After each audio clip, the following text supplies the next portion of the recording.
Sommes le 24 janvier 1997, le témoin est Monsieur Charles Zilberberg, l'intervieweur est Madame Hélène Lévy Van de Polac. Nous sommes à Rueil-Malmaison, dans les Hauts-de-Seine en France. L'interview se déroule en français et nous sommes sur la bande numéro 6.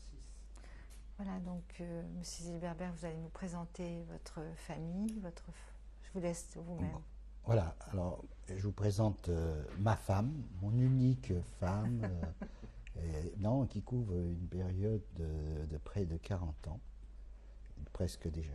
Qui est aussi comme vous d'origine... Elle est d'origine ashkénaze et elle a été aussi cachée, mais avec son père et sa mère, et ils s'en sont sortis, puisqu'elle est là. Mais elle a participé à toute mon aventure et à toute mon histoire, surtout après la guerre, parce qu'on s'est mariés en 1957.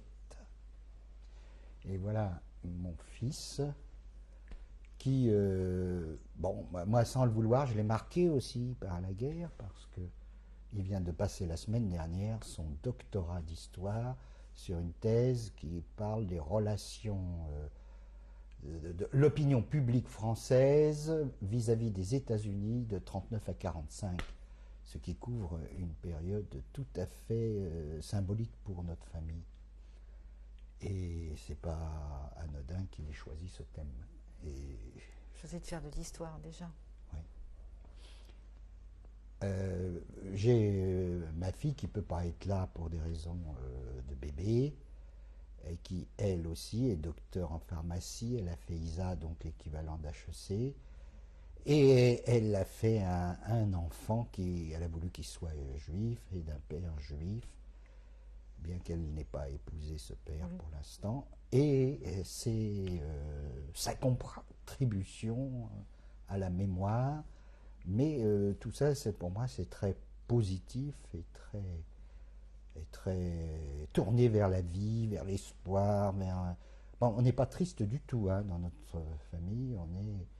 Et on n'a pas besoin de psychanalyse. On se les fait tout seul. Moi, en ce qui me concerne. Voilà. Voilà.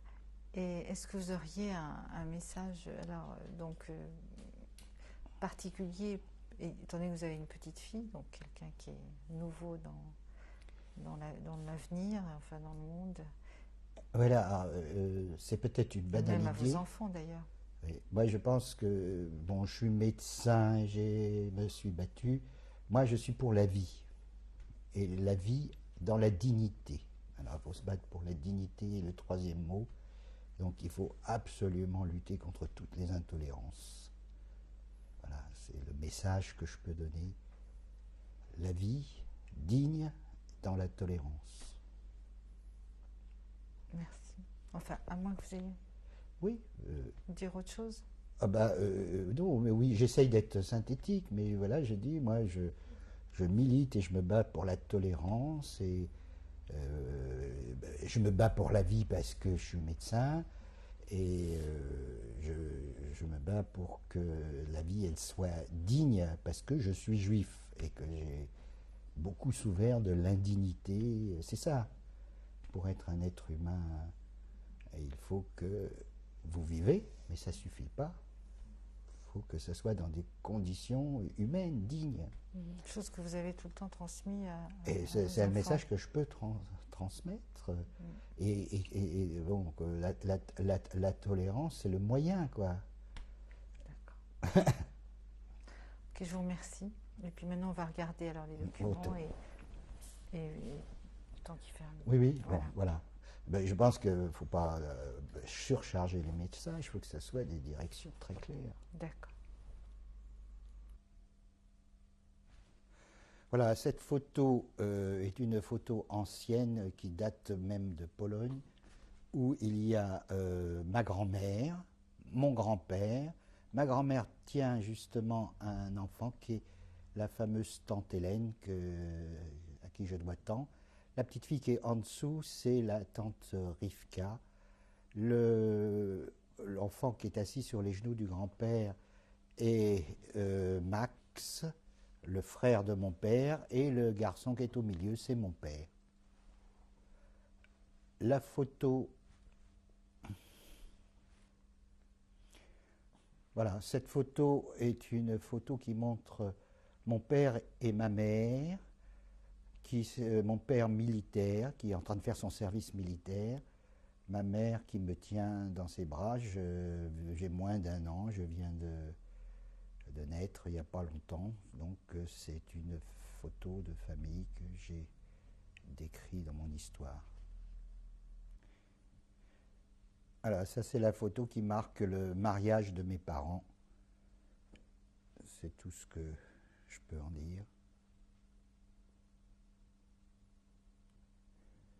Voilà, ça c'est une photo où sont côte à côte mon grand-père, ma grand-mère et au milieu Hélène, dit Raya Zilberberg, qui est un peu l'héroïne de mon histoire.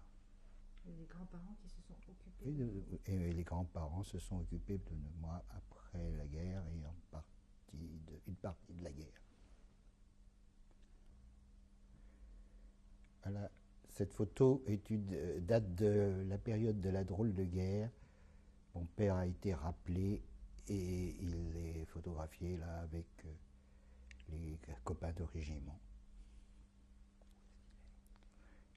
Il est en casernement quelque part vers l'Allemagne. Où est-il situé? Vers l'Allemagne. Non, dans la photo. Ah, il est situé, je m'excuse, en haut sur les épaules, à gauche. Voilà, c'est une photo tout de suite prise après la guerre, c'est une distribution de prix. La petite fille qui est assise sur la table, c'est ma petite sœur Renée. Celle qui est debout à côté de moi, c'est ma sœur Hélène et moi-même avec mon prix. Voilà, ceci est un document unique qui a été jeté avec un morceau de manche à balai par-dessus les grilles de Drancy. C'est un nommé Breigny qui a dû être déporté, qui a fait le travail. Alors, ça représente mon père qui est devant les barbelés. Et il pense, ces photos se faisaient beaucoup à cette époque, à ma mère, qui n'est pas déportée, mais à qui il pense, qui est en médaillon. Et il y a des choses intéressantes parce qu'on voit les bâtiments de Drancy, on voit les gardes mobiles français à l'intérieur, plus certains déportés qui circulent. Et on bombardait beaucoup dans la région, on voit un avion. Est-ce que ce bombardement représente un appel d'espoir? Parce que finalement, ces avions sont positifs dans la photo. Voilà. Enfin, la photo, c'est d'un fusain, c'est un dessin qui date de l'époque, qui est un document original et auquel je tiens beaucoup. Voilà, c'est ma fille avec le petit bébé qui a 6 mois dans mon jardin, au milieu de l'abricotier, un signe encore de vitalité, de prospérité. Je suis content qu'elle prenne ma succession un jour pour transmettre tout l'humanisme qu'on peut sous-tendre dans nos histoires. Alors voici le document final qui déclare mon père Yankel Zilberberg mort pour la France, sans absolument reconnaître qu'il a été déporté en tant que juif. Officiellement, voilà encore le document pour ma mère, Mariem Ruchlak, qui est également Zilberberg mort pour la France, alors qu'elle a été déportée à Auschwitz comme juive.